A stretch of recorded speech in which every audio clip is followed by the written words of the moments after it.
दोस्तों नमस्कार। 4 PM news network और दस्तक दोनों में आप सबका बहुत-बहुत स्वागत है। मैं हूं आपका दोस्त मयूर जानी और इस कार्यक्रम में हम एक राष्ट्रीय मुद्दे पर चर्चा करने जा रहे हैं। तो उसकी प्रस्तावना में मैं आपको कुछ बता दूं। देखिए लगातार पता नहीं अब ये तो साल भी हम कितने गिने हैं, पिछले 8 साल में लगातार हम तो यही देखते आ रहे हैं, लेकिन उसकी मात्रा बढ़ती जा रही है।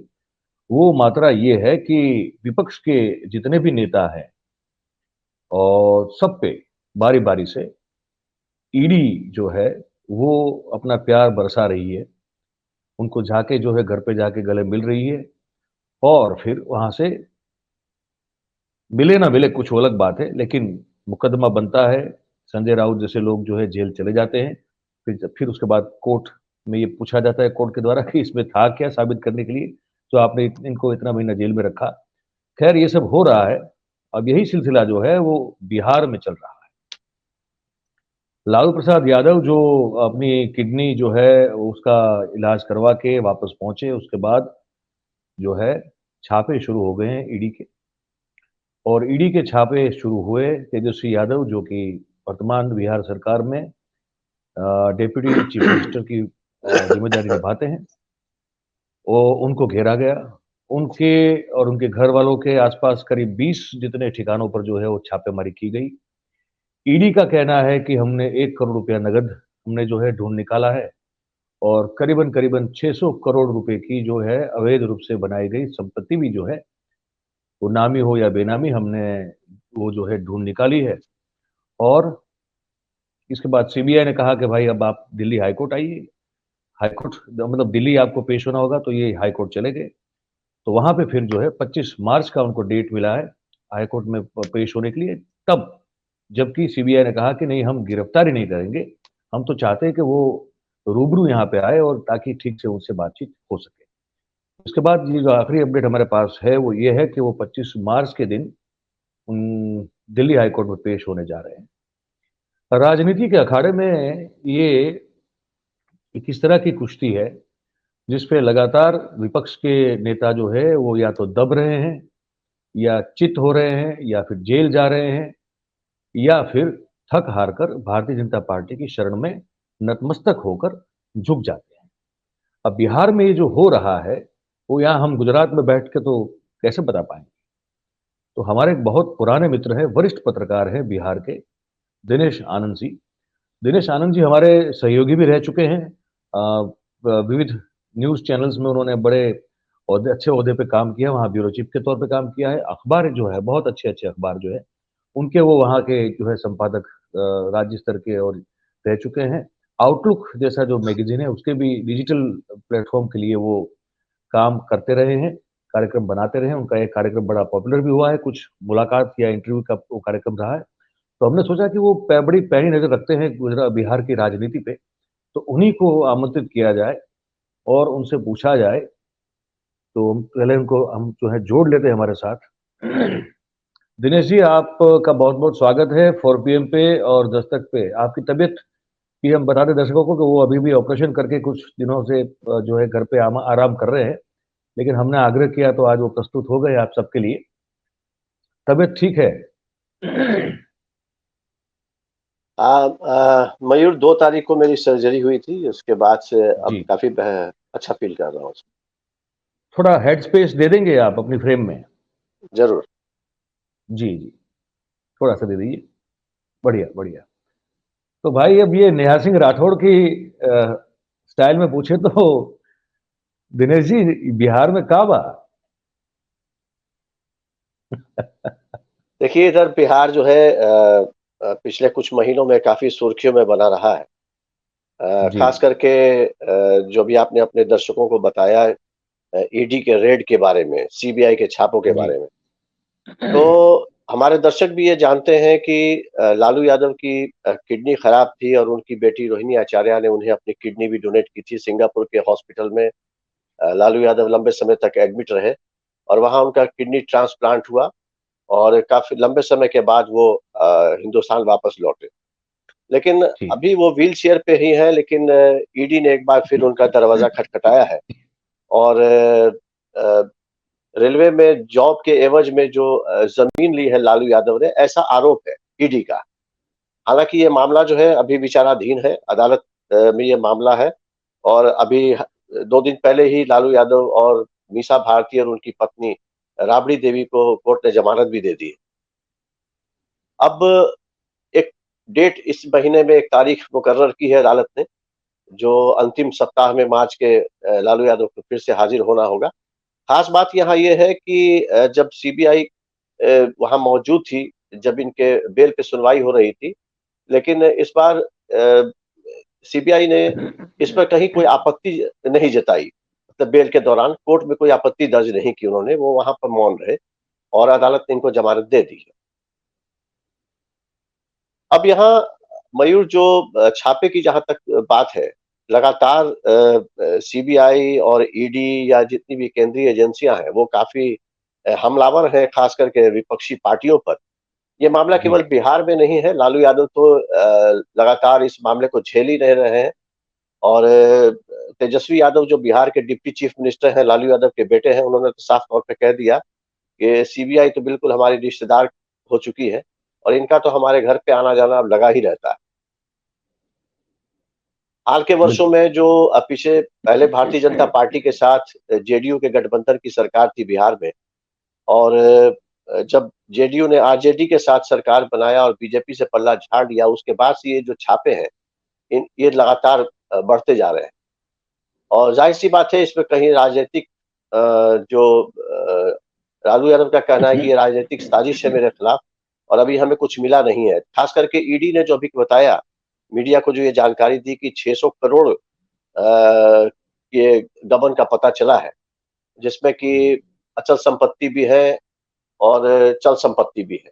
कुछ कैश भी बरामद हुए थे जी, वहां से, जी, तेजस्वी यादव के घर से।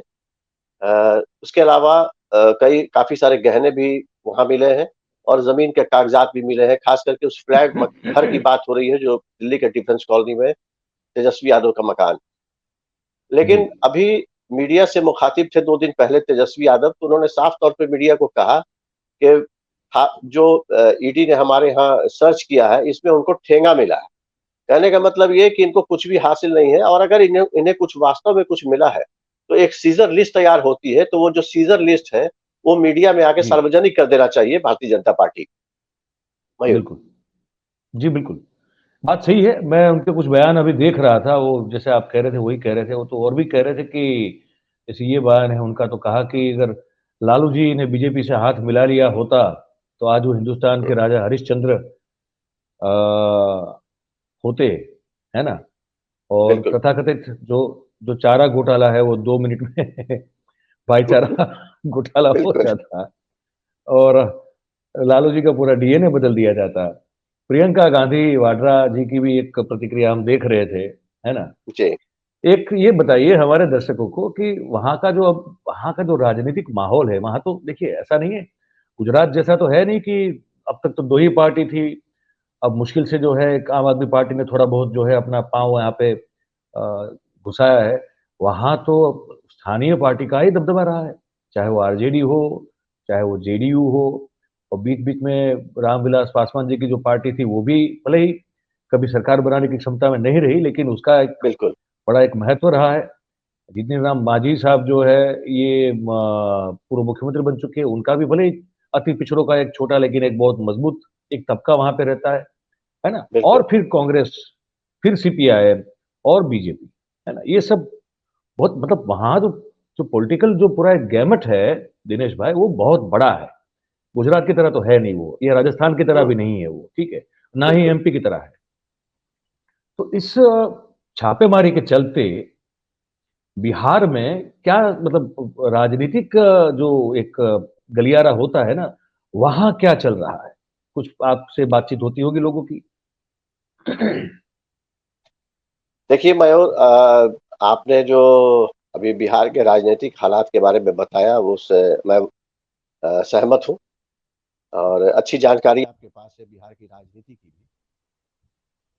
और यहाँ क्या है कि हाँ, है ऐसा मयूर कि भारतीय जनता पार्टी जेडीयू के साथ गठबंधन में सरकार चला रही थी और कहीं न कहीं भारतीय जनता पार्टी चाहे लाख बहुमत होने का दावा करे, लेकिन ये भी सत्य है कि बिहार में इस वक़्त जो राजनीतिक हालात हैं पिछले कई सालों से, पिछले जितने विधानसभा चुनाव हुए हैं तब भी और आगे आने वाले वक़्त में भी, मेरा ऐसा अनुमान है कि बगैर गठबंधन के भारतीय जनता पार्टी को पूर्ण बहुमत संभव नहीं है। अब सवाल ये है कि जो जिन पार्टियों के साथ मिल कर के सरकार बनाया जा सकता है, भारतीय जनता पार्टी सरकार बना सकती है, उनमें जो सबसे प्रमुख पार्टियां हैं, वो केवल 2 है, वो या तो आरजेडी है या वो जेडीयू है। ज़ाहिर-सी बात है जो इससे पहले वाले चुनाव में जो समीकरण थे बिहार में, वही आने वाले चुनाव में भी होंगे, क्योंकि बगैर नीतीश कुमार के बीजेपी सरकार नहीं बना सकती और बीजेपी का आरजेडी के साथ जाने का तो सवाल ही पैदा नहीं होता। और रहा सवाल नीतीश अच्छा कुमार का, जी। अच्छा, यहाँ इनके लिए एक बड़ी आपत्ति या तकलीफ तो ये भी तो होगी ना कि ये नीतीश कुमार पे हाथ नहीं डाल सकते। क्यों? भाई क्योंकि बिल हाँ, नीतीश के साथ तो सरकार उन्होंने खुद बनाई चलाई है, तो हाँ। नीतीश के दामन पे हाथ डाल नहीं सकते। क्या ये भी सच नहीं है क्या? देखिए, ऐसा है कि एक कहावत आपने सुनी होगी कि डायन भी 2 घर छोड़ के चलती है। ऐसा है कि भारतीय जनता पार्टी नीतीश कुमार पे हाथ डाल के अपने रास्ते को हाँ। बंद भी नहीं करना चाहती। हुँ। और रहा सवाल आरजेडी का, तो ये तो आप भी जानते हैं अच्छी तरीके से कि भारतीय जनता पार्टी किसी भी सूरत में लालू यादव की पार्टी हुँ, के साथ हाथ नहीं मिलाएगी। इसलिए उन्होंने हुँ, नीतीश कुमार को अभी भी इतना फ्री हैंड छोड़ा हुआ है कि जब भी मौका मिले वो नीतीश कुमार उनके साथ कंफर्टेबल रहे। इसलिए आप देखते होंगे कि सरकार में नीतीश कुमार ज़रूर आरजेडी के साथ है, लेकिन भारतीय जनता हुँ, पार्टी के तरफ से जो बयान आते हैं, उसमें बहुत कम ही नीतीश कुमार की तरफ इशारा होता है। तो जो आने वाला विधानसभा का चुनाव है, जो बहुत जल्द है बिहार में, तो ज़ाहिर-सी बात है कि उसमें नीतीश कुमार की उनको ज़रूरत तो पड़ेगी। इसलिए उन्होंने माहौल बनाना पहले से ही शुरू कर दिया है कि जिस तरीके से लालू यादव के परिवार को ईडी घेर रही है या सीबीआई घेर रही है, इसमें कहीं न कहीं जेडीयू की भी बदनामी हो रही है, चूँकि वो उनके साथ इस वक़्त सरकार में भी है और आगे आने वाले विधानसभा चुनाव में एक गलत संदेश भी जा रहा है राष्ट्रीय जनता दल की तरफ से। तो इसको लेके कहीं न कहीं लालू यादव या तेजस्वी यादव भी खासे परेशान दिख रहे हैं। मयूर। नहीं तो नहीं तो क्या ये इनसे अपेक्षा नहीं की जा रही है कि भई अब मिलके सरकार जब चला रहे हैं, है ना? हुँ, आरजेडी और जेडीयू, तो भई जब आरजेडी के सुप्रीमो और उनके परिवार पर ये आपत्ति आ चुकी है, तो नीतीश कुमार साहब उनके बचाव में कुछ बोलते हुए नज़र तो नहीं आते? क्या उम्मीद नहीं है उनसे कि भई ये भी कुछ बोलें, कुछ ट्वीट-व्वीट कर दें, कुछ निवेदन दे दें, जैसे प्रियंका गांधी ने दे दिया, है ना? हुँ। इनकी ओर से ये कुछ निवेदन तो आ नहीं रहा है इनके बचाव में, तो इसको कैसे देखा जा रहा है? देखिए, जो छापेमारी चल रही है इस वक़्त या जो पूछताछ चल रही है ईडी या सीबीआई की, नीतीश कुमार अच्छी तरह समझ रहे हैं कि ये सब क्यों किया जा रहा है। चूँकि बिहार में विधानसभा के भी चुनाव होने हैं, लोकसभा के भी चुनाव। तो जी। इससे क्या है राजनैतिक हालात तो प्रभावित होंगे, बिहार की राजनीति प्रभावित होगी। दूसरी तरफ आप एक चीज़ और भी देखेंगे कि एक तरफ अ, हमलावर है भारतीय जनता पार्टी हमलावर है ईडी और सीबीआई के ज़रिए राष्ट्रीय जनता दल पर या हम कहें तो जेडीयू और आरजेडी गठबंधन पर। तो एक पहलू है और इसके अलावा अगर आप देखें, तो एक दूसरा पहलू एक और भी है कि ये अ, जो समझौता एक तरह का हम कहें कि जो जेडीयू और आरजेडी का है, इसमें कहीं न कहीं आरजेडी को इस बात का खतरा है या डर भी है कि संभव है कि नीतीश कुमार आने वाले विधानसभा चुनाव में हमारा साथ छोड़ सकते हैं। हालाँकि आप जो पॉलिटिकल एक्सपर्ट्स हैं बिहार में, उनसे भी हमने मेरी कई दफ़ा बात हुई है, तो उनका ये कहना है कि नीतीश कुमार का एक बार और पलटी मार देना, ये कोई बड़ी बात नहीं है। अच्छा, पर नीतीश कुमार तो चले हैं पूरे विपक्ष को एक करने के लिए। हुँ, वहाँ हरियाणा में जाके उन्होंने कुछ महीनों पहले जो है वो एक बड़ी सभा करने की और सभी विपक्ष को एक साथ जोड़ने की कोशिश भी कर ली। अभी भी वो हुँ। उसी यात्रा में चल रहे हैं। तो एक तरफ ये भी कर रहे हैं और दूसरी ओर आप कहते हैं कि पलटी एक बार और मार भी सकते हैं। तो ये दोनों चीज़ कैसे देखिए संभव ये है? देखिए ऐसा है 2 बातें हैं। रहा सवाल जो नीतीश कुमार प्रधानमंत्री बनने की तमन्ना रखते हैं, तो उन्होंने ये ऐसी खबरें पहले आ रही थी काफी। जो जेडीयू के नेता हैं उन्होंने कई दफा इस तरह की बात की कि भारत का नया प्रधानमंत्री कौन, तो नीतीश कुमार। तो इस तरह के पोस्टर्स भी लगे, बैनर भी लगे, होर्डिंग्स भी लगे, लेकिन नीतीश कुमार ने खुद कई दफा मीडिया के सामने आके इसका खंडन किया है कि वो प्रधानमंत्री बनने की कोई लालसा नहीं है उनके अंदर। क्योंकि आप देखें कि जो विपक्ष के नेता हैं, अगर केसीआर की बात करें तो केसीआर खुद अपनी पार्टी को राष्ट्रीय पार्टी बना चुके हैं और वो खुद चाहते हैं कि वो प्रधानमंत्री बने। हालांकि हर किसी के दिल में ये बात है मयूर। नहीं, वो तो ठीक है दिनेश भाई, लेकिन मैं ये कह रहा हूं कि ये दो दो धारा मतलब दो मुंह वाला बर्ताव है ना उनका। एक तरफ तो वो विपक्ष को इकट्ठा करने की कोशिश कर रहे हैं और कह रहे हैं कि बीजेपी को हटाना है, और बीजेपी के खिलाफ ये उनके निवेदन और उनका जो एक संगठन विपक्ष को मोर्चा बनाना, वो एक काम तो एक तरफ चल रहा है। और दूसरी तरफ आप ये कह रहे हैं कि बिहार के जो राजनीति के जानकार लोग हैं वो अभी भी मानते हैं कि वो पलटी मार सकते हैं। तो दो चीज एक को कैसे, मतलब ये कैसे संभव है कि एक तरफ वो बीजेपी को हटाने के लिए विपक्ष का मोर्चा भी बनाने की कोशिश करते रहे और दूसरी ओर वो फिर पलटी भी मार सकते हैं? तो ये दोनों कैसे संभव है, ये जानना चाहता हूँ। मयूर भाई, प्रधानमंत्री का उम्मीदवार अगर कोई नेता बनना चाहे तो जिस लेवल पर उनके प्रयास होने चाहिए वो कहीं भी नीतीश कुमार की तरफ से तो हमें नहीं दिखते। दूसरी बात कि विपक्ष को एक करने का जहां तक प्रश्न है, तो विपक्ष कैसे एक हो, आखिर उनका नेता कौन है, अब तक यही तय नहीं। आप उधर देखें कि एक तरफ हैदराबाद में केसीआर है, दूसरी तरफ तमिलनाडु में स्टालिन है, आपके दिल्ली में अरविंद केजरीवाल है, या झारखंड में हेमंत सोरेन है। तो आप अगर इन तमाम जो विपक्षी जो नेता हैं, इनको अगर आप देखेंगे तो कहीं भी कोई नीतीश कुमार को इस वक्त अपना नेता मानने को तैयार नहीं है। जाहिर सी बात है कि नीतीश कुमार या जेडीयू जो उनकी पार्टी है, इवन की आरजेडी भी, वो अच्छी तरह से इस बात को समझ रही है कि राष्ट्रीय स्तर पर नीतीश कुमार का पहुंचना अभी थोड़ा मुश्किल सा प्रतीत होता है, जबकि अभी लोकसभा के चुनाव भी बिल्कुल पास है और साथ साथ बिहार में विधानसभा का भी चुनाव होना है। तो राष्ट्रीय स्तर पर नीतीश कुमार शायद अपनी पहचान नहीं बना सकेंगे। ऐसे जो राजनीतिक विशेषज्ञ हैं, राजनीति के जो जानकार हैं, उनका यह मानना है। लेकिन किसी भी हालत में प्रदेश की सरकार जो है अभी नीतीश कुमार जिसका नेतृत्व कर रहे हैं, वो उसको वो हर हाल में अपने पास रखना चाहेंगे। ऐसे में नीतीश कुमार के लिए भी एक बहुत बड़ा चैलेंज होगा कि आगामी विधानसभा चुनाव में अगर वो आरजेडी के साथ चुनाव लड़ते हैं तो उनकी क्या स्थिति होगी, और अगर वो वापस बीजेपी के साथ जाके हाथ मिलाते हैं और उनके साथ गठबंधन में फिर से चुनाव लड़ते हैं तो लोग इसके बारे में क्या कहेंगे, ये एक बहुत बड़ा सवाल है मयूर। हाँ, तो पर दिनेश भाई, ये एक कभी भी जो पहले पूछा था उस सवाल को मैं वापस दोहराता हूँ, क्योंकि मुझे उसका आपसे अगर कुछ स्पेसिफिक अगर आंसर मिल जाए। नीतीश जी कुछ भी बचाव में नहीं बोल रहे हैं आरजेडी लालू जी और उनके परिवार के खिलाफ जो कार्रवाई हो रही है।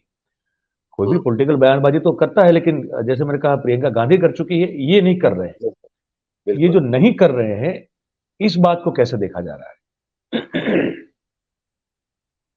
देखिए, सीधे तौर पर अगर आप देखें मयूर भाई कि अगर आपके साथ कुछ हो रहा है, मैं आपका दोस्त हूं और आपके साथ हूं, लेकिन मैं इस पर कोई, जाहिर सी बात है कि मेरी नीयत पर तो सवाल उठ सकता है। क्या कि मयूर जानी के साथ इतनी दोस्ती है, आज मयूर जानी फंसते दिखाई दे रहे हैं ईडी और सीबीआई के छापों से, और दिनेश आनंद जो उनके दोस्त हैं वो खामोशी के साथ तमाशा देख रहे हैं और किसी तरह का कोई बयान नहीं दे रहे हैं। ये कहीं ना कहीं आपको भी परेशान करता होगा। बिल्कुल बिल्कुल आपको भी परेशान करेगा, और कहीं ना कहीं मैं भी विचलित रहूंगा कि मेरे बारे में लोग अब क्या राय बना रहे होंगे कि आखिर मयूर भाई के ऊपर जो ये कार्रवाई चल रही है, इस पर दिनेश आनंद अब तक खामोश क्यों है। तो ये एक बहुत बड़ा सवाल है जिसका जवाब केवल नीतीश कुमार के पास है मयूर। नहीं तो लोग क्या, मतलब ये मैंने कहा ना कि राजनीति का एक गलियारा होता है, एक होता है कि एक पूरा एक पॉलिटिकल क्लाउड होता है, ठीक है। वहां आप और हम दोनों जानते हैं कि कुछ वो बहुत सारी सुगबुगाहट और फुसफुसाहट होती है, कानाफूसी भी होती है। लोग हमको बताते हैं कि क्या क्या सोच रहे हैं, और दूसरा आम लोग तो पान के गल्ले पे या चाय की टपरी पे बैठे होते हैं, मॉल में कोई खरीदारी कर रहे होते हैं, मोबाइल शॉप पे कोई नई जो है मोबाइल की खरीद, ये सब लोग जो आम लोग हैं, जिनका वैसे बिहार तो अपने आप में खुद ही बड़ा पॉलिटिकल स्टेट है, वहाँ तो लोगों की जो पॉलिटिकल सेंस है वो बाकी स्टेट के राज्यों मतलब राज्यों के लोगों से काफ़ी बहुत बढ़िया है। तो वहाँ तो पॉलिटिकली अवेयर लोग हैं, बिहार का जो जनता है। वो क्या कहती हैं? ये जब जो हो रहा है, एक तरफ लालू जी को दबोचा जा रहा है, दूसरी ओर नीतीश जी चुप बैठे हैं। कैसे देखते हैं लोग इसको? देखिए, ऐसा है कि नीतीश कुमार काफ़ी लंबे समय से राजनीति में है और एक ख़ास बात उनकी ये भी है कि वो जल्दबाज़ी में कभी कोई बयान भी नहीं देते। अगर वो यहाँ पे ख़ामोश हैं, तो लोगों को इस बात की उम्मीद है कि उनको अपनी जुबान खोलनी चाहिए, कोई प्रतिक्रिया उनकी तरफ से आनी चाहिए और मीडिया को एक प्रेस कॉन्फ्रेंस के माध्यम से या वैसे किसी बाइट के माध्यम से भी जानकारी देनी चाहिए कि वो इस पूरे छापे पर क्या राय रखते हैं, क्या कहना चाहते हैं। अभी तक उन्होंने खामोशी अख्तियार कर रखी है, लेकिन अभी जो आपने कहा कि जो चौक-चौराहों पर या चाय की दुकानों पर लोग क्या बात करते हैं? लोग यही बात करते हैं कि नीतीश कुमार गंभीर किस्म के राजनेता हैं और पहले भी कई दफ़ा ऐसा देखा गया है कि किसी बात को जल्दबाजी में वो कभी कहते नहीं हैं। पहले वो खामोश रहते हैं, चीज़ों को का असेसमेंट करते हैं और अपना नफ़ा-नुकसान सब कुछ तौल के इसके बाद ही उनकी तरफ से कोई प्रतिक्रिया आती है। तो संभव है कि नीतीश कुमार इस वक़्त असहज महसूस कर रहे हैं या उनको ऐसा लगता हो कि अभी किसी तरह की बयानबाज़ी जो है, अभी जल्दबाज़ी हो जाएगी इसमें और अभी उनको खामोश होना रहना चाहिए। तो ऐसी स्थिति में तो आने वाला वक़्त ही तय करेगा मयूर कि ऊँट किस करवट बैठता है और नीतीश कुमार क्या बयान देते हैं इस पूरे मामले को लेकर। अच्छा, अब बिहार की जनता, आम जनता, मैं अभी आम जनता को ही हम लोग के बात करेंगे। ये जो लालू जी पर जो अभी ये जो पंजा कसा जा रहा है, इसको कैसे देखती हैं? क्या रिएक्शन है जनता के? आम लोग क्या सोचते हैं? ये जो छापे पड़ रहे हैं, जी, जी। देखिए आम जो लोग हैं, वो ऐसा सोचते हैं कि भारतीय जनता पार्टी की जो सरकार है वो केवल विपक्ष पे ही कार्रवाई क्यों करती है? ये एक बहुत बड़ा हुँ, सवाल है। क्योंकि आप ममता बनर्जी को भी देख रहे हैं कई बार बिल्कुल। दफ़ा छापेमारी वहाँ हो चुकी है उनके पार्टी के नेताओं के ऊपर। अभी के कविता को भी अभी ईडी पूछताछ कर रही है, जो केसीआर की बेटी हैं। इसके जी, अलावा मनीष सिसोदिया के बारे में तो आप जान रहे हैं और अभी इस वक़्त वो जेल में है। बिल्कुल, चिल में। और ऐसे कई नेता हैं विपक्ष में, समाजवादी पार्टी हो या दूसरे जितने भी विपक्षी पार्टियां हैं, खास महाराष्ट्र के भी महारा- महाराष्ट्र के किस्से भी हमारे सामने हैं, बिल्कुल। जी बिल्कुल। और खास सबसे बड़ी बात यह है कि जब कांग्रेस में राहुल गांधी और सोनिया गांधी तक से पूछताछ हो चुकी है, तो अब इसके बाद क्या कहा जा सकता है? तो अब लोगों में इस बात को लेके कहीं ना कहीं गुस्सा है, खास करके उन लोगों में ज्यादा गुस्सा है जो कहीं ना कहीं विपक्षी दल के साथ ही जुड़े हुए हैं। तो उनको ऐसा लगता है कि भारतीय जनता पार्टी जैसे अभी हाल ही में एक पटना में एक नेता है जेडीयू के, तो उन्होंने बातचीत के दौरान कहा कि भारतीय जनता पार्टी ने आखिर अ, अ, दूध से स्नान किया है क्या? इनकी पार्टी में कहीं कुछ नहीं है। इनके दल में भी तो भ्रष्टाचार होगा या बहुत सारे ऐसे भ्रष्ट नेता होंगे, उन पे भी कार्रवाई होनी चाहिए। अगर ऐसा होता है तो एक अच्छा संदेश जाएगा समाज में कि भारतीय जनता पार्टी की सरकार विपक्ष को नहीं, खुद खुद भी अगर कोई अगर गलत कर रहा है उसके भी नहीं छोड़ती। लेकिन यहाँ केवल एक संदेश ये जा रहा है कि जो विपक्ष के नेता हैं केवल उनके यहाँ ही छापेमारी होनी है, सीबीआई की, ईडी की। इवन की हाल के वर्षों में आपने देखा होगा कि कई पत्रकारों के साथ भी जिन्होंने सच को उजागर करने की कोशिश की थी, उनके साथ भी बहुत कुछ हुआ और उसमें से बहुत सारे पत्रकार आज चैनल में नहीं है और अपना यूट्यूब चैनल चला रहे हैं, सोशल मीडिया प्लेटफॉर्म पे आज की तारीख। और वो लोग अपने सोशल मीडिया हैंडल से काफी कुछ कहते रहते हैं, जी, जो आप भी सुनते जी। होंगे भाई। जी, जी, तो बिल्कुल, बिल्कुल। कहीं ना कहीं एक नाराजगी जो है वो इस बात को लेके आम जी। लोगों में है कि हुँ। कार्रवाई जो है वो एक तरफा नहीं होना चाहिए और एक इंसाफ होनी चाहिए। जो गलत है बिल्कुल उस पर कार्रवाई होनी चाहिए। मैं ये नहीं कहता कि लालू प्रसाद यादव के ऊपर जो आरोप लग रहे हैं या उनके ऊपर जो छानबीन चल रही है या पूछताछ का जो दौर चल रहा है, तो लालू यादव को क्लीन चिट दिया जा सकता है, ऐसा भी नहीं कहा जा सकता। लेकिन कहीं ना बात कहीं सही। भारतीय जनता पार्टी की मंशा पे प्रश्न खड़ा हो ही रहा है मयूर। और सूत्रों की अगर माने तो सूत्र ऐसा बता रहे हैं कि इस छापे में ईडी कह रही है कि 1 करोड़ के आसपास नकद बरामद हुई। ये सूत्र ये कहते हैं कि 53 लाख के आसपास नकद बरामद है, 1900 अमेरिकन डॉलर बरामद हुए हैं, 540 ग्राम सोना और 1.5 किलो सोने के आभूषण है, ये जब्त हुए हैं, है ना? ये सूत्रों के द्वारा कहना। और इसीलिए मुझे लगता है कि ये जो तेजस्वी यादव लगातार कहते हैं कि वो सूची जाहिर करो, आप घोषित करो कि आपने एक्चुअली हमारे यहाँ से क्या-क्या बरामद किया है। मुझे लगता है इसीलिए वो बड़े कॉन्फिडेंस से इस चीज़ को कह रहे हैं। अच्छा, मज़े की बिल्कुल। बात आप एक और देखिए दिनेश भाई, कि जहाँ-जहाँ बीजेपी की पैठ है, मतलब राज्यों की बात कर रहा हूँ, हाँ। वहाँ फिर वो विपक्षी खेमे पे धावा बोल देते हैं, ये ईडी और सीबीआई दोनों बोल देते हैं, ठीक है? हुँ, जैसे हुँ, कर्नाटक में आप देख लें वो डीके शिव कुमार के ऊपर जो उनको फँसाने की जो घेरने की पूरी कोशिश की गई, है ना हुँ, कांग्रेस के, ठीक है? बिल्कुल। अच्छा आप ये देखिए, आज तक ना उड़ीसा में कभी किसी बीजेडी के नेता को या तो इनको अपने पटनायक साहब को कहीं घेरने की कोशिश आज तक नहीं हुई, ठीक है? हुँ, आप देखिए तमिलनाडु में कहीं ये हाथ डालने की हिम्मत नहीं कर पा रहे हैं। हुँ, भाई अगर आप ये कहते हैं, इनका तो ये कहना है ना, मुझे याद है कुछ महीनों पहले ये हमारी दिल्ली में जब मैं था नोएडा तो हमारी एक चर्चा हुई थी। हुँ, जब वो हुँ, लालू और ये इन लोग नीतीश जी ने जब वो गठबंधन तोड़ दिया था, उससे हुँ, पहले कुछ 15 दिन पहले जो जेपी नड्डा आए थे वहाँ पे तो कहा था ना कि भई वो वंशवाद और परिवारवाद और भ्रष्टाचार को लेकर कहा था कि सबको आखिरकार बीजेपी में ही आना पड़ेगा या तो बीजेपी ही प्रिवेल हुँ, करेगी। तो हुँ, ये जो इनकी मानसिकता है कि हम ही गंगा से नहाए हुए हैं, बाकी सब जो हुँ, है इतने अशुद्ध है कि मतलब हुँ, जिनको तो मतलब भ्रष्टाचार दस चुका है, ये बिल्कुल। मानते हैं। हुँ, तो तमिलनाडु में क्या सरकार जो है चल रही है, तो क्या कहीं कोई भ्रष्टाचार नहीं हुआ होगा क्या? बिल्कुल। तो वहाँ क्यों नहीं जा रहे हुँ, हैं? हैं?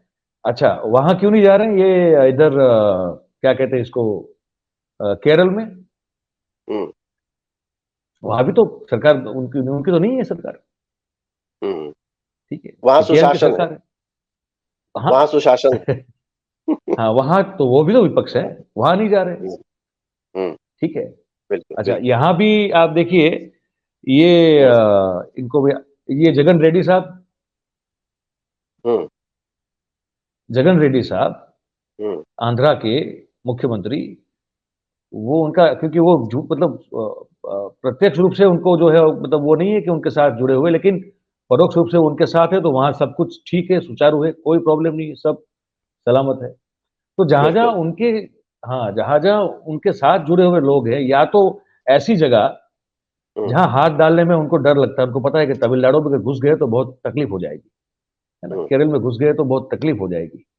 तो हुँ, वहाँ फिर जो है इनका ईडी और सीबीआई का डंडा चलता है। हुँ, बाकी तो कोई कहीं और वो चला नहीं पाते हैं। तो बिल्कुल। मुझे एक चीज़ आखिर में मुझे आपसे ये समझना था, फिर मैं आपको आराम करने दूँगा बिल्कुल क्योंकि आप आराम करते-करते जो है बैठ के हमसे बात कर रहे हैं, तो मैं ज़्यादा तकलीफ़ें जी, दूँगा आपको। आखिर में एक बिल्कुल। बात मुझे ये समझनी है, अब ये जो हुँ, भी छापामारी हुई है और मुझे लगता है कि शायद ये इतनी जल्दी रुकेगी भी नहीं। इसका आने वाले चुनाव तो अभी थोड़ा वैसे नज़दीक है, लेकिन ऐसे देखा जाए तो थोड़ा दूर है। 25 में होगा आपके वहाँ चुनाव, है ना? हुँ, उससे पहले तो लोकसभा चुनाव होगा और फिर बिहार का तो चुनाव 25 में होगा।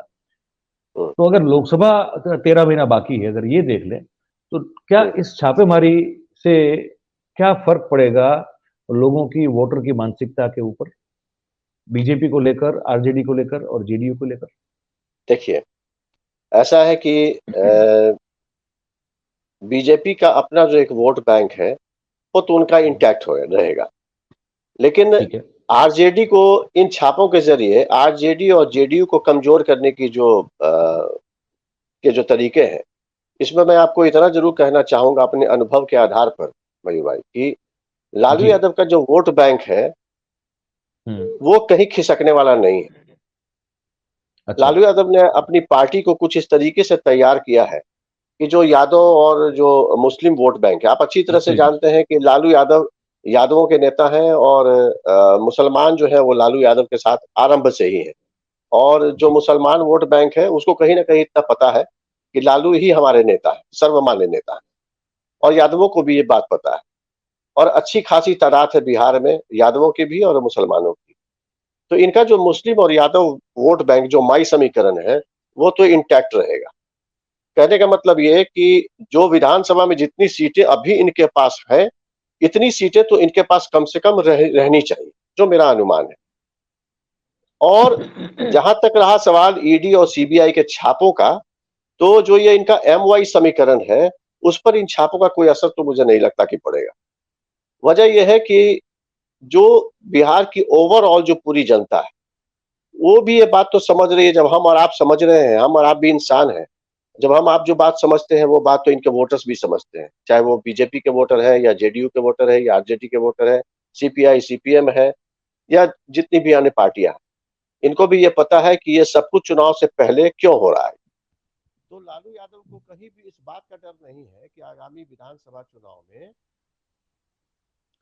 क्या होगा, इस क्या है, इस बात का उनको थोड़ा भी भय नहीं है। लेकिन बात यह है कि जो सीबीआई या जो ईडी के जो छापे हैं, उसमें जो परिवार के लालू यादव के अलावा उनके परिवार के तमाम लोगों को जो उसमें शामिल किया जा रहा है, उसको लेकर कहीं ना कहीं लालू यादव तो परेशान है और अपनी बीमारी को लेकर भी परेशान है कि चूंकि अभी वो पूरी तरह से स्वस्थ भी नहीं।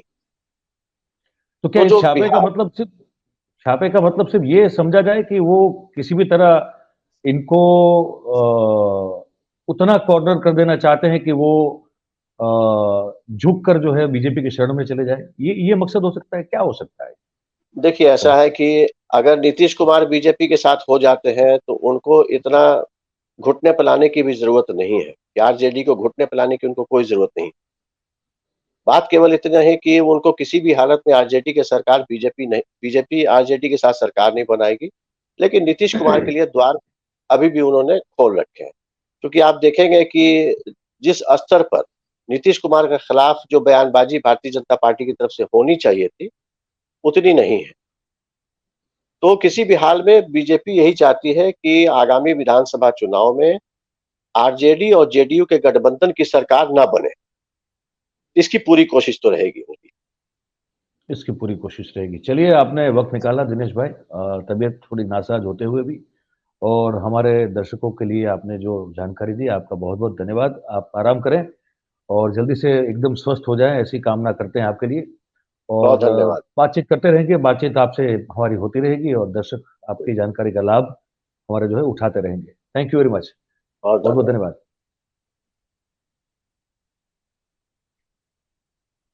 तो ये दिनेश आनंद जी थे। उन्होंने बड़ा एक अच्छी और सटीक बात कही कि नीतीश जी को छेड़ा नहीं जा रहा है, लालू जी को बुरी तरह से घेरा जा रहा है, पूरी तरह से घेरा जा रहा है। उसके पीछे उम्मीद शायद बीजेपी की यही है कि आने वाले 2024 का तो चलिए, लोकसभा शायद सब लोग अपने अपने दम पे लड़ेंगे, लेकिन उसके बाद तुरंत जो 25 का विधानसभा चुनाव होना है, तो वहां फिर से नीतीश जी के लिए दरवाजे खुले रखे जा सकते हैं। और इसीलिए जितना कॉर्नर किया जाए लालू यादव साहब को और उनके परिवार को, और जितना बदनाम अगर किया जा सकता है तो करने की कोशिश की जाए, ताकि गठबंधन में अगर फिर सरकार बननी हो, तो भले ही लालू जी की वोट बैंक सलामत रहे, लेकिन फिर से नीतीश जी के साथ सरकार बनाई जा सकती है। और दिनेश जी का ये भी कहना बड़ा एक इंटरेस्टिंग लगा कि बिहार में ये माना जाता है कि नीतीश जी अब तक लालू यादव के बचाव में, या इस जो पूरी ये जो छापेमारी की जो पूरी घटना हो रही है, उस पर उनके ओर से एक भी शब्द अब तक नहीं बोला गया है। तो उसके दो कारण हो सकते हैं। एक, उनका स्वभाव कि वो बहुत सोच समझ कर, टाइम लेकर रिएक्ट नहीं करते हैं, वो रिस्पॉन्ड करते हैं। और दूसरा कि हो सकता है कि शायद एक बार फिर जो है वो पलटी मार दें। तो क्या करेंगे आगे आने वाले दिनों में हम देखते रहेंगे, दिनेश जी के साथ हम जुड़ते रहेंगे और आप तक जो है बातें पहुंचाते रहेंगे। इससे पहले जिन लोगों को ये पता नहीं, जो हमारे मित्र हैं, दर्शक मित्र हमारे, इनको अगर पता नहीं कि ये लैंड फॉर जॉब्स क्या है, तो थोड़ा बता दें आपको। 2004 से लेके 2009 के बीच में, जब लालू यादव साहब यूपीए 1 में, जब वो रेल मंत्री, केंद्रीय रेल मंत्री हुआ करते थे, तो रेलवे में बहुत सारी भर्तियां हुई। कहा आरोप ये है कि उन भर्तियों में जब लालू जी ने जॉब्स दी लोगों को, तो उनके बदले में, अवज में, उन्होंने लोगों से जमीन ली है। और वो जमीन जो है वो नामी बेनामी रूप से ली है उन्होंने, और उस पर अनुराग ठाकुर ने तो ये भी कह दिया है कि लालू जी का तो एक ही नारा है कि तुम मुझे जमीन दो, मैं तुम्हें नौकरी दूंगा। तो अब ये कुछ सिद्ध नहीं हुआ है, ये आरोप है और इस आरोप पर अब जांच होगी और अब इसमें आगे क्या होगा ये बताया जाएगा। लेकिन कुछ ये है कि उनके जो रिश्तेदार है, समधी है जितेंद्र यादव, उनके गाजियाबाद के घर पे भी छापा मार दिया गया है। आप सब जानते होंगे इस बारे में, है ना? और पटना, फुलवारी शरीफ, दिल्ली एनसीआर, रांची और मुंबई में भी जो है इनके अलग-अलग जो भी ठिकाने माने जाते हैं, उन पर भी रेड हुई है। बेटियां हैं रागिनी यादव, चंद्रा यादव, हेमा यादव और विधायक है अबू दोजाना और उनसे जुड़े जो भी परिसर हैं, उन पर ये सब कार्रवाई की गई है। तो अब देखते हैं कि नीतीश जी का रुख या उनका जो रवैया है, वो आने वाले दिनों में क्या लालू जी के और उनके परिवार के साथ जो हो रहा है, और सिर्फ वो परिवार नहीं है, तेजस्वी यादव उनकी सरकार में डेप्यूटी चीफ मिनिस्टर भी हैं। तो उनकी खुद की सरकार पर भी एक तरह से आप देखा जाए तो ये आरोप अपने आप लग सकता है या लग जाएगा या लगा ही गया हो ऐसा समझना भी जायज़ रहेगा।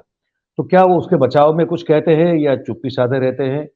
और ये लड़ाई जो है, ये आगे कहाँ तक जाती है, ये हम और आप मिलकर जो है इसको देखेंगे, उस पर बात करते रहेंगे।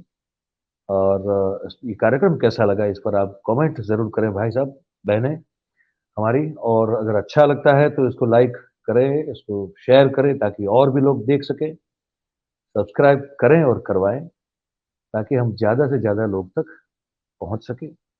और बस यूँ ही जो है आप 4 PM news network, 4 PM Gujarat, Dastak देखते रहिए, हमारे साथ जुड़े रहिए। आप सबका बहुत-बहुत धन्यवाद। Thank you very much.